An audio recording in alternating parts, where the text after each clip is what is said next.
শায়েখ ডক্টর জয়নুল আবেদিন বিন নোমান হাফিজাহুল্লাহ তাআলা লিখিত এক সেট বই তুলে দিচ্ছি। শায়েখকে সৌজন্য সাক্ষাৎ। জি জি, জাযাকাল্লাহ খাইরান। আলহামদুলিল্লাহ, আল্লাহ পাক কবুল করুক। জি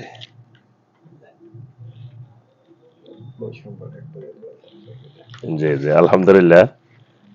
এই বইটা খুবই সুন্দর একটি বই, সৎ সন্তান গড়তে হলে।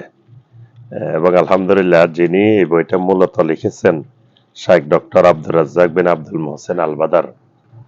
তিনি মদিনার আলেম এবং সারা পৃথিবীর বর্তমান শীর্ষ পর্যায়ের প্রথম সারির আলেমদের একজন শাইখ ডক্টর আব্দুর রাজ্জাক বিন আব্দুল মোহসেন আল বাদার, যার আব্বা শাইখ আব্দুল মোহসেন আল আব্বাদ হাফিজাহুল্লাহ। তো আমাদের ডক্টর জয়নুল আবেদিন বিন নোমান ভাই অনুবাদ করেছেন, সম্পাদনা করেছেন। বর্তমানে আমরা সবাই টেনশনের মধ্যে আছি যে আমাদের সন্তানদেরকে কিভাবে সৎ সন্তান, সলেহীন সন্তান গড়ব। কারণ আমাদের সন্তানকে সলেহীন হিসাবে গড়ে তোলা এটা ফরজ।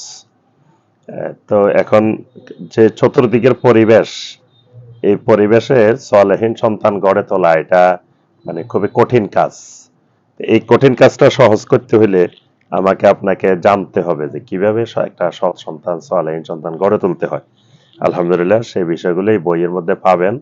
তো সবাই বইটি সংগ্রহ করার চেষ্টা করবেন ইনশাআল্লাহ।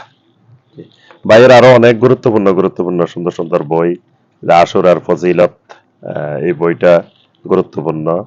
তারপরে ইমান নবায়ন, ভাই অনেক সুন্দর সুন্দর বই লিখেছেন এবং অনুবাদ করেছেন।